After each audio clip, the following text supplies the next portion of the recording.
soit avec vous.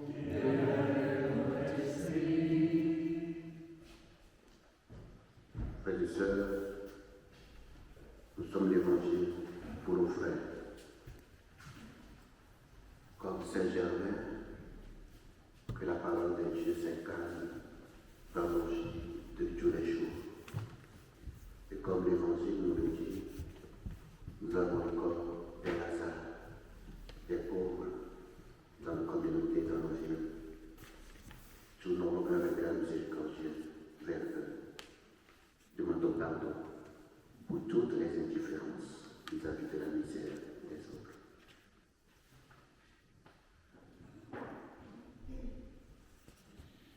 Seigneur Jésus, envoyé par le Père, pour guérir et sauver les hommes, prends pitié de nous. Prends pitié de nous. Ô Christ venu dans le monde, appelez tous les pécheurs, prends pitié de nous. Prends pitié de nous. Seigneur, élevé dans la gloire du Père, où tu intercèdes pour nous, prends pitié de nous. Prends pitié de nous. Que Dieu Tout-Puissant nous fasse miséricorde, qu'il nous pardonne de tous nos péchés et nous conduise à la vie éternelle. Nous chantons gloire à Dieu.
Prions le Seigneur.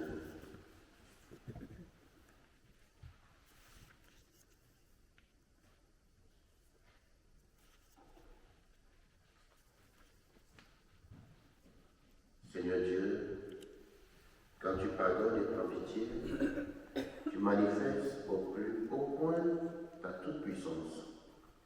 Multiplie pour nous les dons de ta grâce. Alors, en nous hâtant vers les biens que tu promets, nous aurons part au bonheur du ciel. Par Jésus-Christ, ton Fils unique, ton Seigneur notre Dieu, qui vit avec toi dans l'unité du Saint-Esprit, Dieu pour les siècles des siècles. Amen.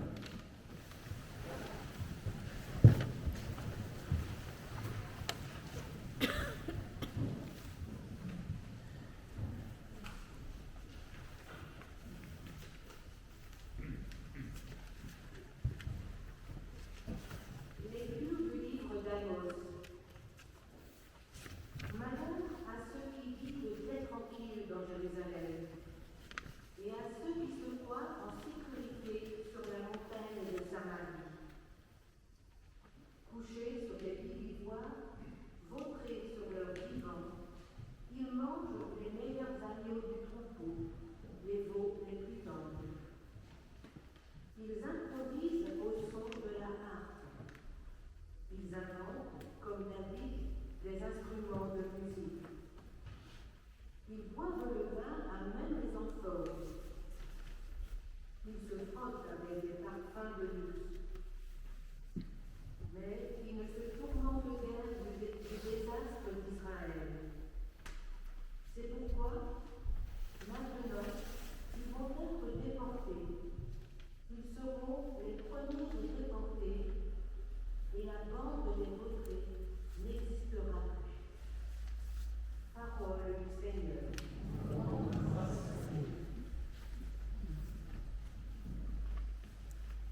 armée, il donne le pain.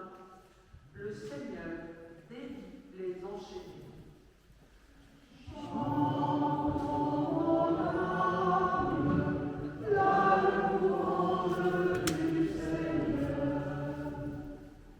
Le Seigneur ouvre les yeux des aveugles. Le Seigneur redresse les accablés. Le Seigneur aime les justes. Le Seigneur protège l'étranger.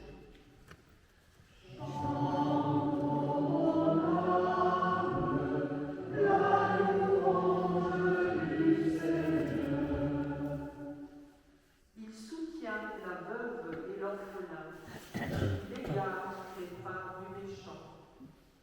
D'âge en âge, le Seigneur régnera, ton Dieu au Sion.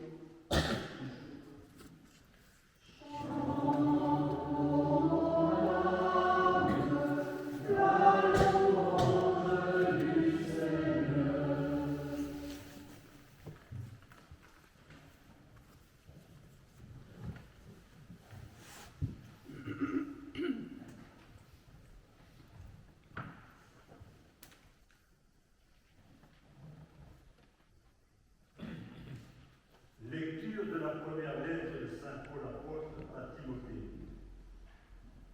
Toi, l'homme de Dieu, cherche à être juste et religieux, vis dans la foi et l'amour, la persévérance et la douceur. Continue à bien te battre pour la foi, et tu obtiendras la vie éternelle. C'est à elle que tu as été appelé. C'est pour elle que tu as été capable d'une telle affirmation de ta foi devant de nombreux témoins.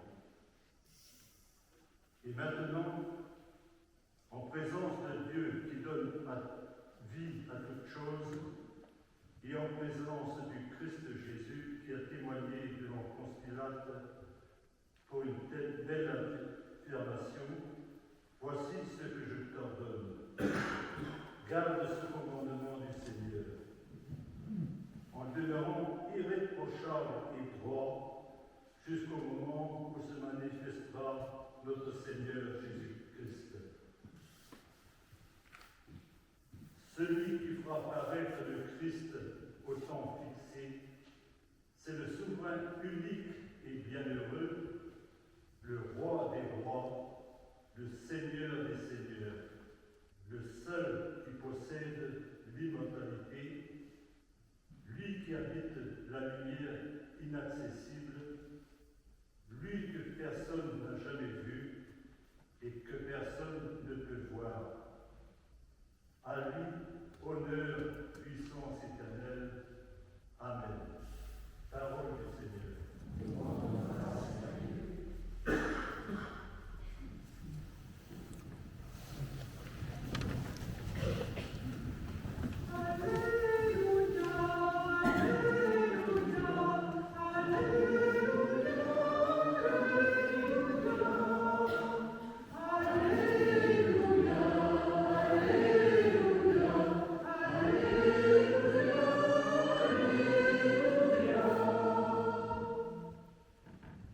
Jésus-Christ s'est fait pauvre, lui qui était riche, pour que vous deveniez riches par sa pauvreté. Alléluia.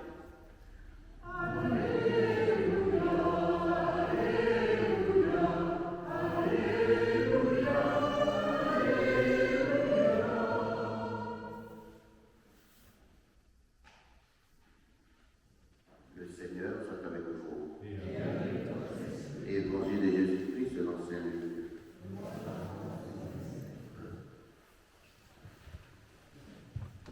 Jésus disait ces paraboles.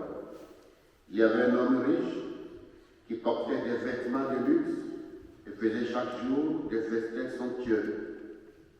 Un pauvre nommé Lazare était couché devant le portail couvert de plaies.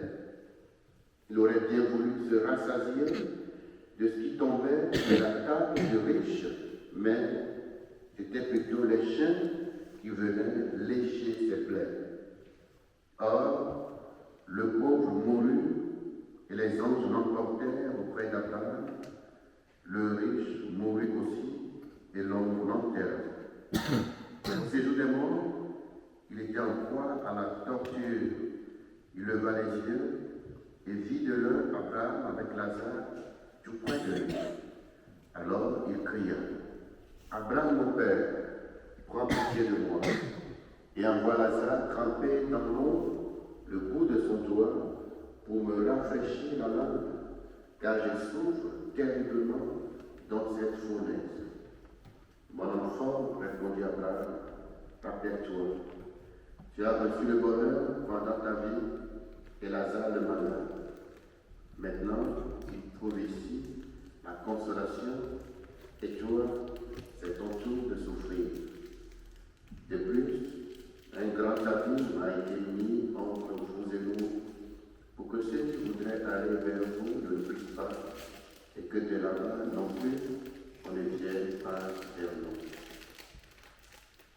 Le riche répliqua, « Mon père, je te prie d'envoyer Lazare dans la maison de mon père.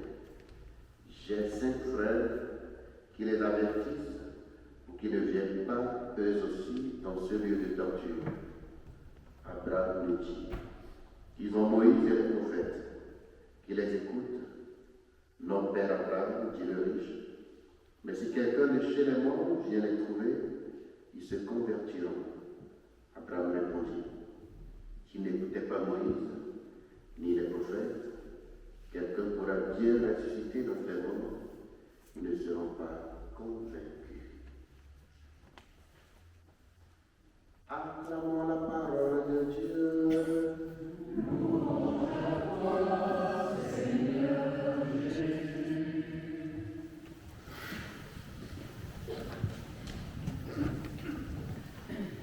Frères et sœurs,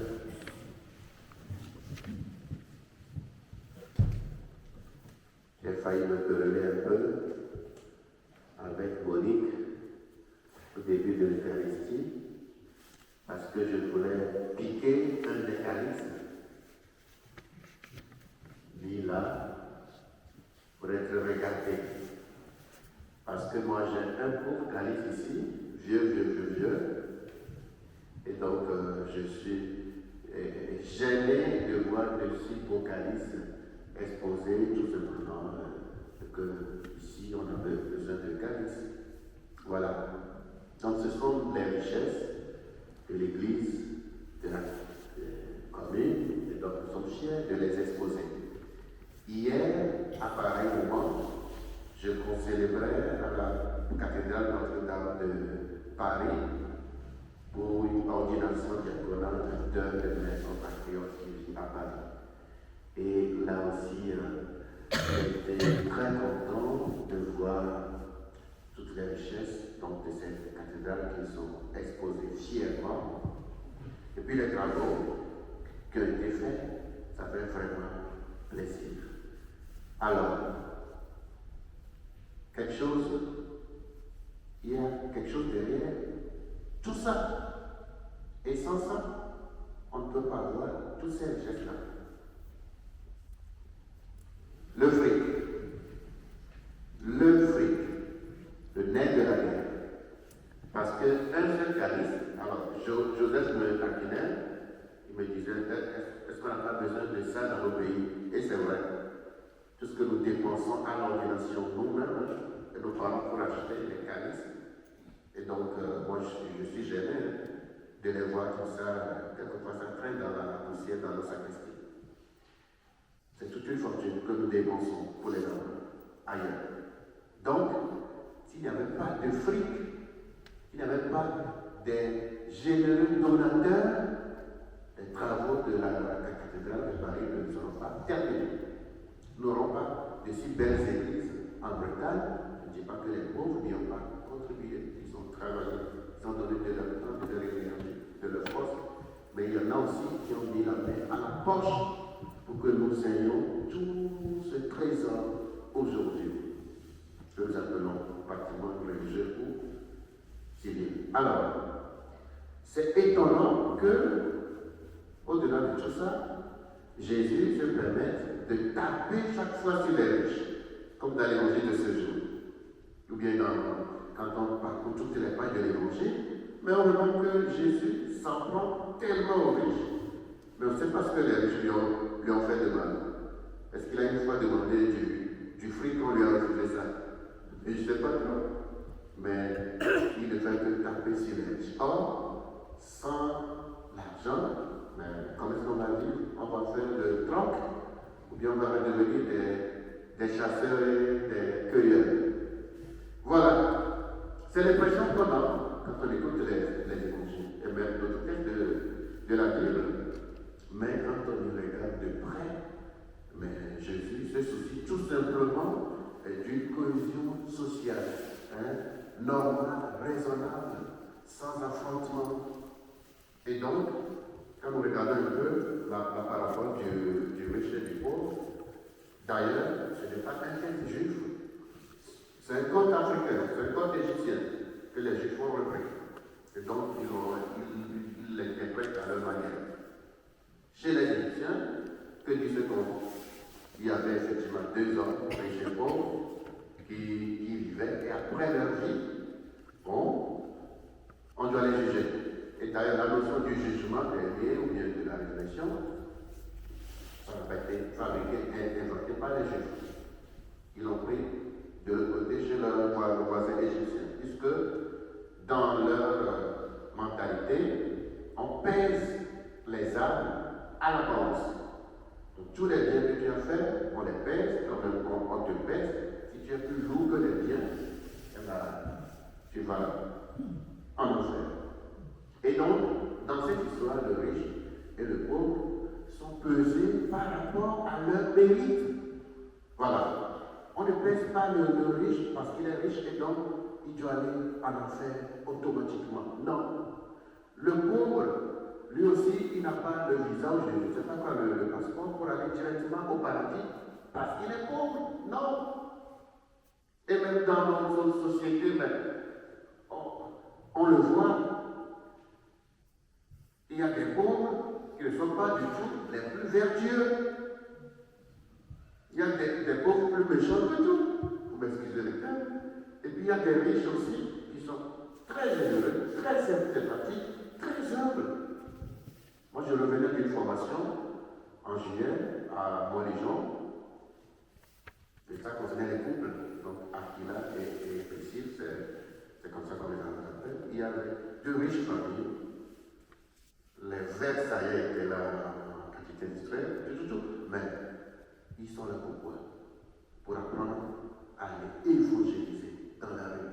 Je vois des hommes d'affaires, des directeurs d'entreprise, des juristes, même que des gens de bonnes conditions, qui prennent le risque d'aller à la rue pour témoigner de leur foi. Vous voyez? Alors, est-ce qu'on va dire non, tout ce qu'ils font là, c'est nul, parce qu'ils sont bien? Ah mais non. La richesse matérielle n'est pas encore un péché en soi. Et donc, chez les Égyptiens aussi, on juge le méchant, le riche par rapport à ses mérites, le pauvre par rapport à ses mérites, un point, un trait. Jésus dans l'Évangile a tout fait pour ne pas parler de mérite. On n'a jamais dit dans le texte de ce jour que le riche était ceci, était cela, le pauvre aussi était. Non! Le problème de Jésus, Jésus veut mettre un accent particulier sur un grand abîme qui s'est créé entre les deux. Et cet abîme les a rattrapés au ciel. Le riche est devenu riche de bout en bout. Du début jusqu'à la fin, le pauvre aussi est resté pauvre du début jusqu'à la fin.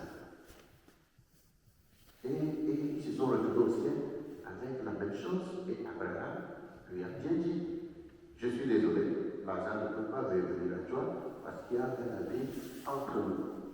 En conclusion, Jésus dénonce l'indifférence que peut créer la recherche effrénée du bien matériel entre les humains. L'indifférence, un de nos archevêques disait, Oui, le riche fait semblant de ne pas constater toute la misère qu'il y avait autour de lui, tout simplement pour ne pas se sentir responsable de cette personne-là.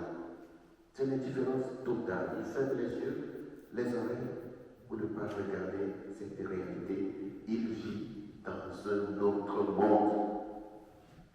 Et quand nous prenons la première lecture, c'est encore une situation pareille. Vous savez, il y a toujours un lien entre les textes du dimanche.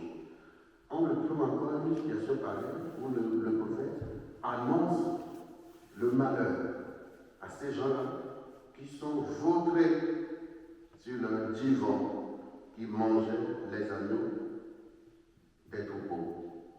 Or, l'autre dimanche, la première lecture aussi dénonçait ce comportement des riches qui s'enrichissent, là, c'est bien précisé, sur le dos des pauvres qui créent la misère pour eux-mêmes, pour qu'eux-mêmes ils puissent s'élever. Voilà ce que les prophètes ont toujours dénoncé. S'enrichir d'une manière normale, créer de l'emploi, aider les gens, mais ce n'est pas un péché mortel. Mais quand ça devient autre chose, eh bien, d'abord, ça crée des problèmes dans la société, ça crée la guerre, des malentendus, etc., etc. Et la théologienne française, Marie-Noël Cabu, nous dit dans son commentaire que la société que dénonçait le prophète Amos dans la prière de ce jour a fini par se détruire complètement à cause de cet abîme qui s'est creusé entre riches et pauvres. Elle nous dit que d'après les recherches archéologiques, d'après les fouilles, au Xe siècle, avant notre ère, quand on a fait les fouilles, les maisons étaient presque les mêmes, construites sur le même modèle. Ça signifie que tous avaient pratiquement le même niveau de vie.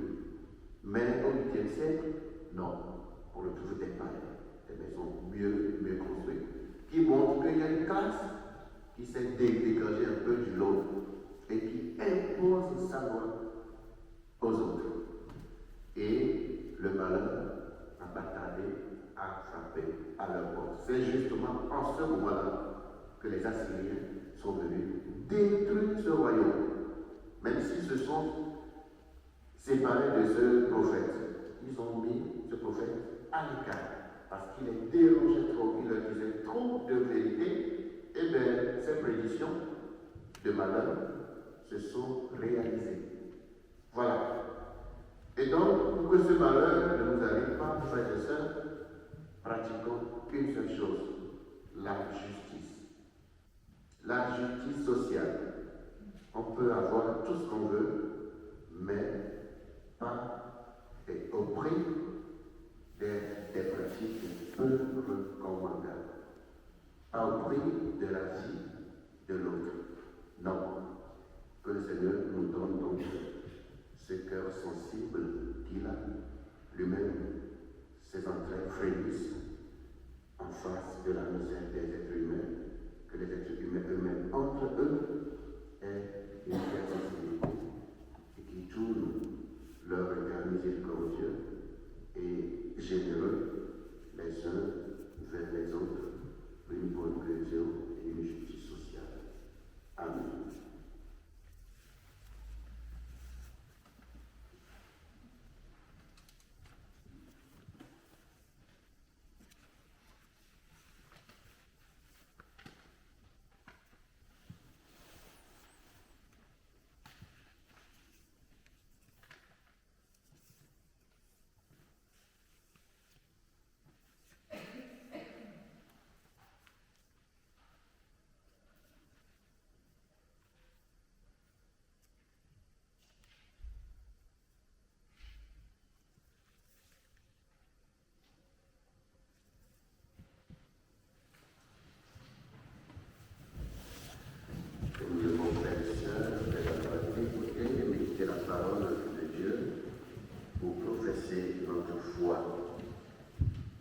Je crois en Dieu.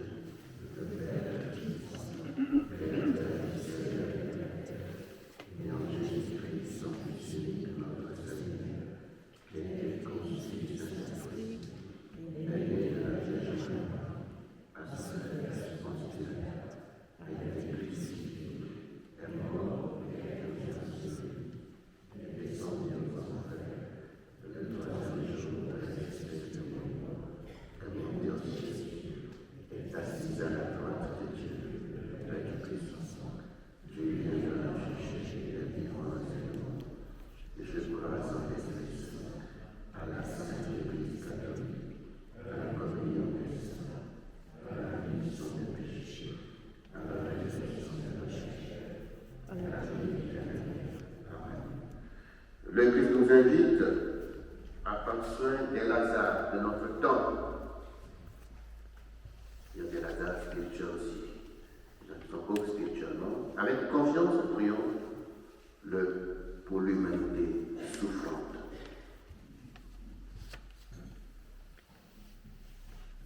Tout vient de toi, ô Père très bon. Nous chantons les merveilles de ton amour. Tout vient de toi, ô Père très bon.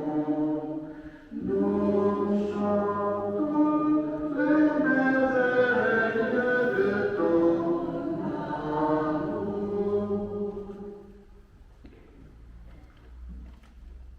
Seigneur, nous te confions l'Église, afin qu'elle soit auprès des plus pauvres et sans d'âge pour les réfugiés, toutes les personnes touchées par la guerre, accèdent à l'éducation.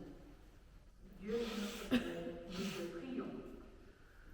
Tout vient de toi, ô Père très bon. Nous chantons les merveilles de ton amour. Seigneur, nous te confions les chefs d'État et tous ceux qui exercent l'autorité dont parle saint Paul dans sa lettre à Timothée, afin qu'ils travaillent à ce que tous les humains puissent mener leur vie dans la tranquillité et le calme, en toute piété et dignité. Dieu notre Père, nous te prions. Tout vient de toi, ô Père très bon. Nous chantons les merveilles de ton amour.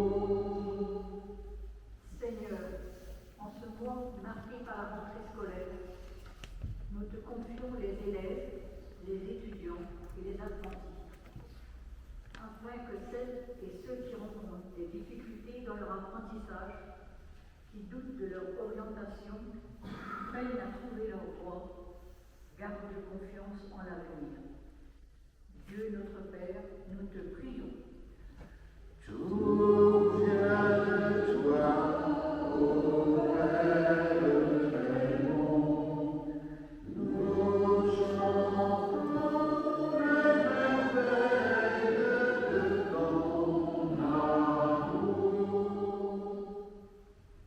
Seigneur, nous te confions notre communauté rassemblée aujourd'hui, pour que chacun de nous te choisisse comme maître et se détourne de ses idoles, et que nous formions ensemble une authentique communauté de foi et de service. Dieu notre Père, nous te prions. Tout vient de toi, ô Père très bon. Nous chantons les merveilles de ton amour. Christ et Seigneur, toi qui donnes la vie à tous les hommes, entends nos prières. Dans ta bienveillance, exauce-les, toi qui vis et règnes pour les siècles des siècles.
prions.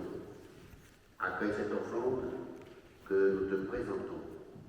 Qu'elle ouvre largement pour nous la source de toute bénédiction. Par le Christ notre Seigneur. Le Seigneur soit avec vous. Et votre cœur.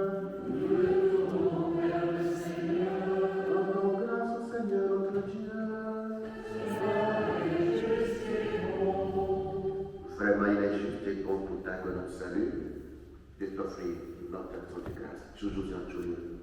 Seigneur Père très saint, Dieu éternel, Dieu puissant, par le Christ notre Seigneur. Dans sa pitié, pour nos égarements, il a voulu naître de la Vierge Marie. Par la souffrance de la croix, il nous a délivrés de la mort éternelle. Par sa résurrection d'entre les morts, il nous a donné la vie qui n'aura pas de fin. C'est pourquoi avec les anges et les archanges, avec les puissances d'encore et tous les esprits bienheureux, nous chantons l'hymne de ta gloire et sans fin nous proclamons.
De même, après le repas, il prit la coupe. De nouveau, il rendit grâce et la donna à ses disciples en disant, prenez et buvez-en tous, car ceci est la coupe de mon sang, le sang de l'alliance nouvelle et éternelle, qui sera versé pour vous et pour la multitude en rémission des péchés. Vous ferez cela en mémoire de moi.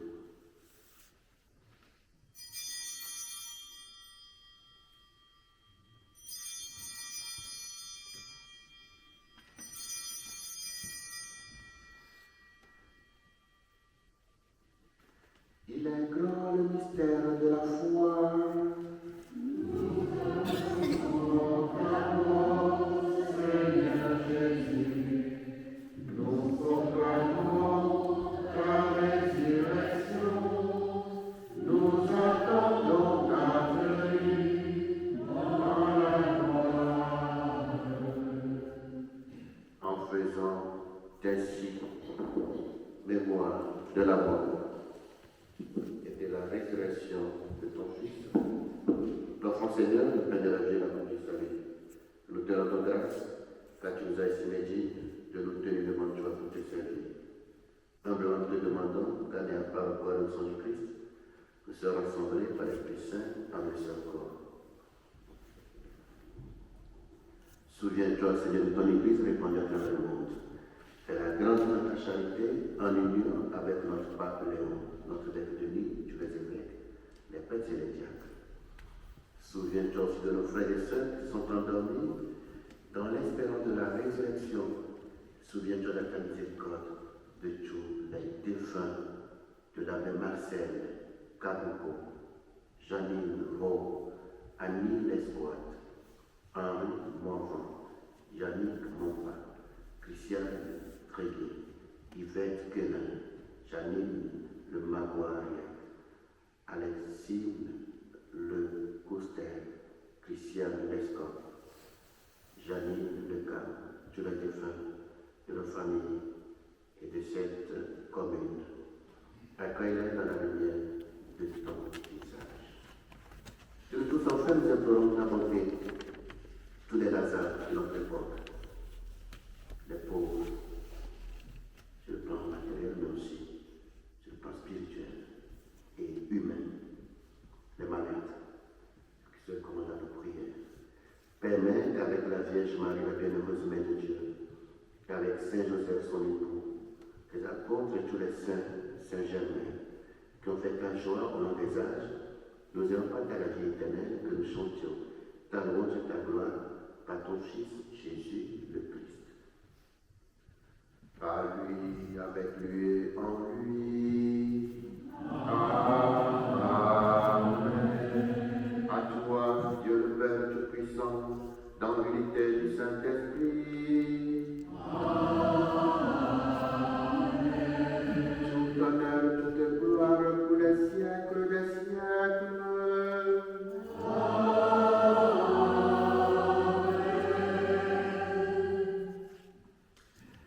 Frères et sœurs, nul n'est assez pauvre pour n'avoir rien à donner à son frère ou à sa sœur.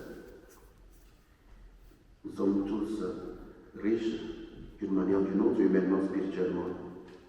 Et de même, ceux que nous pensons qui sont très riches matériellement peut-être, ils sont les plus pauvres sur le plan spirituel et humain. Disons cette prière des enfants de Dieu pour chacun et chacune de nous.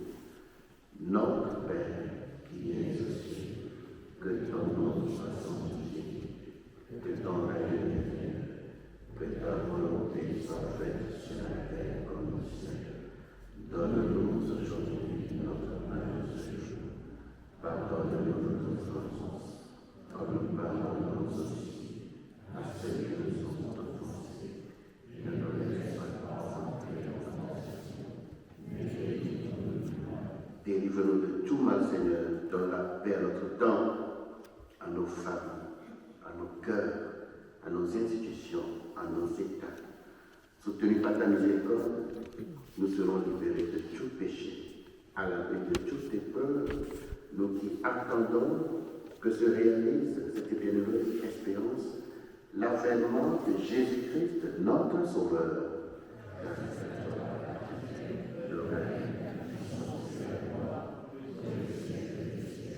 Seigneur Jésus-Christ, tu as dit à tes apôtres, tu nous le redis aussi, je vous laisse la paix, je vous donne ma paix. Ne regarde pas nos péchés, nos indifférences, mais la foi de ton Église, pour que ta volonté s'accomplisse. Donne-lui toujours cette paix et conduira vers l'unité parfaite. Toi qui vis et règnes pour les siècles des siècles. Que la paix du Seigneur soit toujours avec vous. Dans la charité du Christ, donnons-nous ainsi de paix.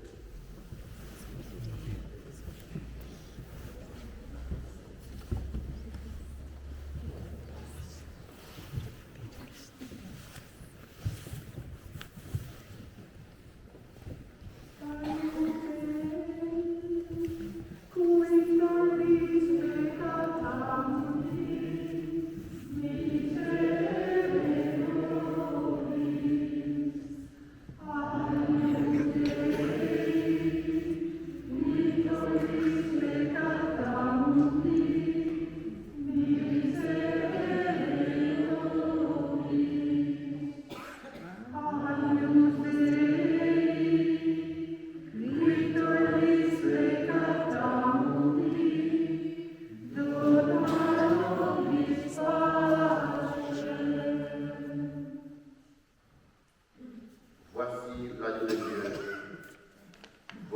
celui qui enlève les péchés du monde. Heureux les invités au repas des noces de l'agneau. Seigneur.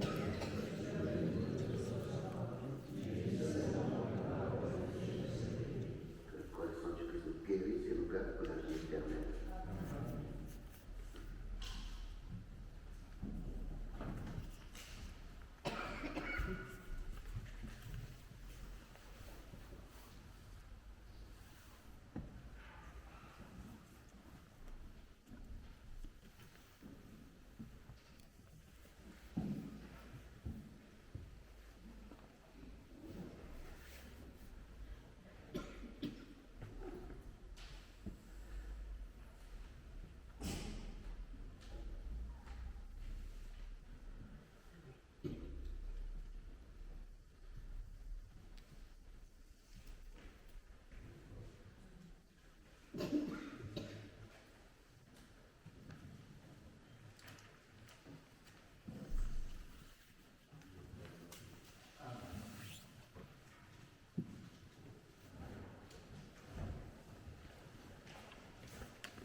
participant à ses souffrances, nous héritions avec lui de sa gloire, de qui gère la nourriture du Saint-Esprit, Dieu pour les siècles des siècles. Amen. Je vais vous asseoir pour les annonces.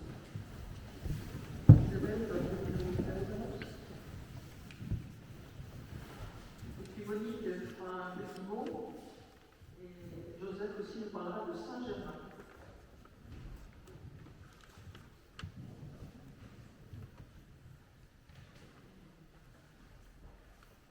Bonjour. Alors, les annonces. Demain matin, réunion liturgique à 9h30 à la maison paroissiale de Calac. Le mercredi 1er octobre, messe à l'EHPAD à la Vallée à 11h. Le 5 octobre, comme c'est indiqué sur vos programmes, pardon de Notre-Dame du Rosaire à Buotte, 10h30. Voilà. Et nous reprendrons la chorale, enfin le chœur, un petit chœur. Pour ceux qui ont envie de chanter, nous reprendrons le mercredi 8 octobre et vous venez voir pour qu'on se mette d'accord sur l'heure, parce que ce n'est pas encore décidé à l'heure. Donc vous venez voir et on verra ensemble. Voilà.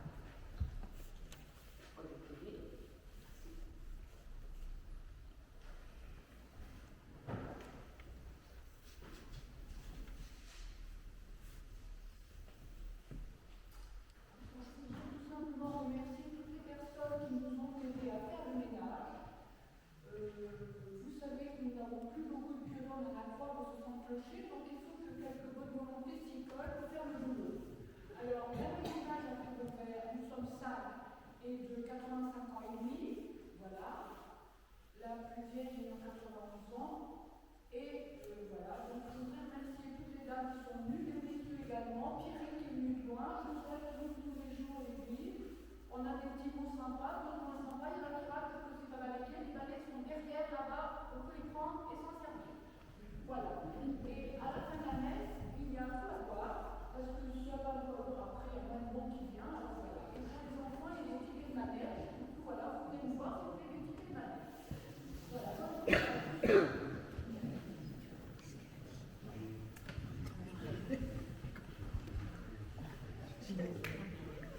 Un petit mot sur Saint-Germain. Pour se réjouir, nous devrions le connaître plus parce que nous lui devons beaucoup, nous les Bretons. Saint-Germain, c'est donc aux environs nous sommes en Britannia, en Grande-Bretagne, quand les Bretons sont encore en Grande-Bretagne. Et Saint-Germain, Germain d'Auxerre, donc d'un Gaulois, est nommé par le pape pour résorber une hérésie qui a cours en Grande-Bretagne, en Britannia, chez nos ancêtres. Et le voilà qui s'en va. Au passage, il bénit Geneviève à Paris. Vous connaissez, vous avez entendu parler de ce geste de bénédiction sur Sainte-Geneviève. Et il s'en va en Britannia. Et il a rencontré des catholiques. Les Bretons sont évangélisés depuis le 1er siècle. Il est marqué sur le mot là, que c'est lui qui a évangélisé la Bretagne. Ce n'est pas tout à fait exact. La Bretagne est évangélisée dès le 1er siècle. Les pères de l'Église le disent. Mais revenons à Saint-Germain.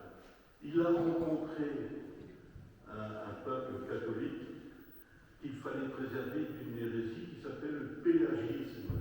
Pélage, c'est un moine breton qui disait que seuls ceux qui étaient des ascètes recevaient la vie éternelle, ce qui est inexact.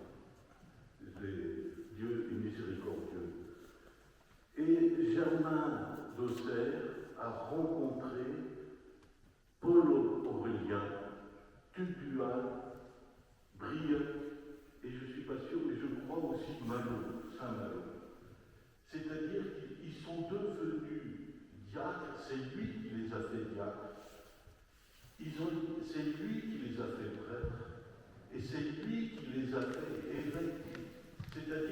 Saint Paul de Léon, celui qu'on appelle l'Aurélien, est venu dans notre Léon actuel, au Tubulal, chez les Trégourrois, c'est Saint Germain d'Auxerrois qui les a nommés. Saint Patrick aussi était de cette époque. Et Saint Patrick, il a vécu pendant 10 ans avec Saint Germain d'Auxerre à Auxerre. Il était diacre à Auxerre.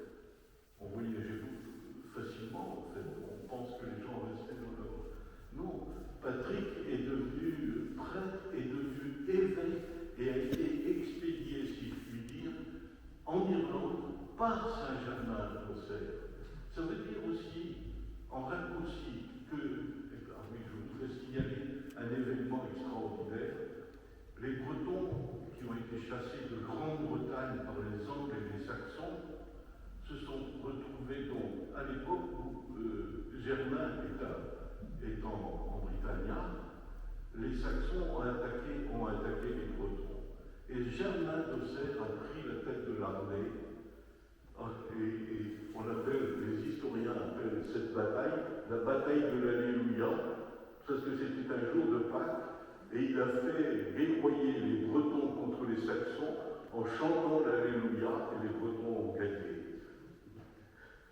Donc nous lui devons beaucoup, spirituellement, mais aussi socialement, spirituellement, parce que si nous sommes catholiques aujourd'hui, nous, d'une manière particulière, les Bretons, nous le devons à Saint Germain d'Auxerre, à votre patron, à cet homme qui est vénéré ici et que nous aimons. Merci. Merci à Joseph pour son histoire. J'ai déjà vu une chose. Vos ancêtres sont venus de l'autre côté, donc de la Grande-Bretagne. Moi, les miens sont des Gaulois.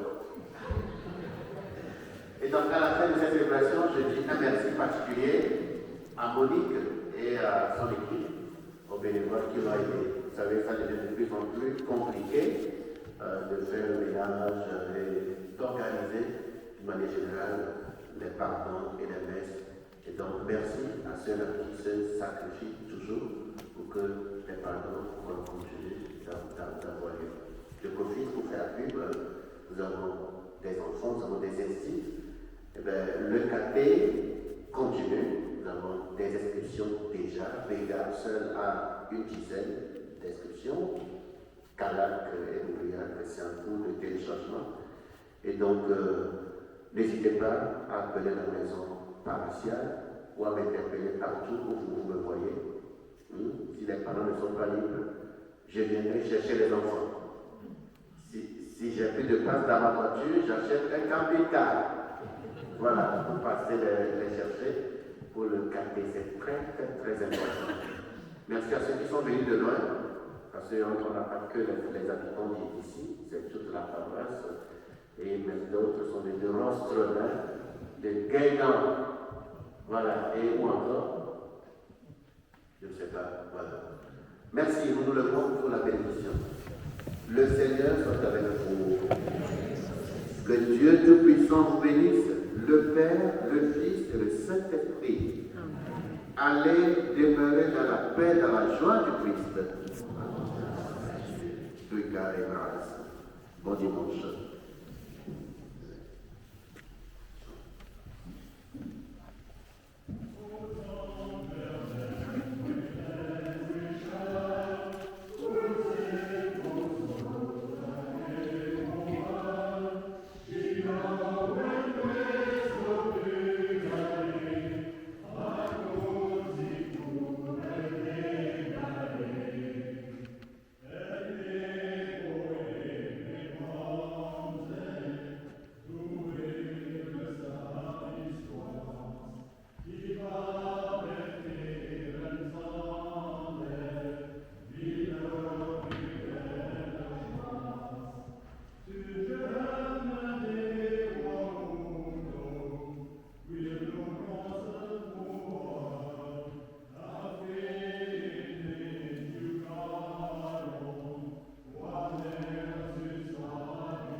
l'amitié vous attend au fond de l'église et on portait bien au programme pour prier la prière de Saint-Germain.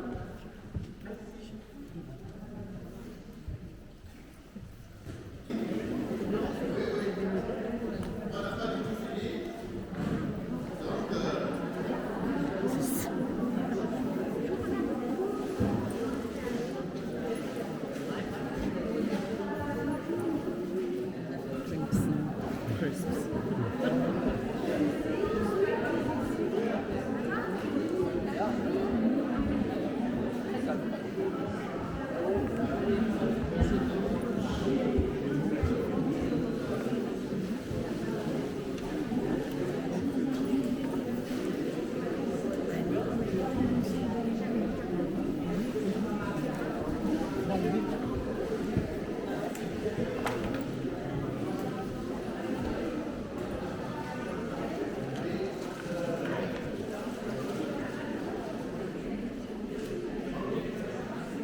je suis pas ténor.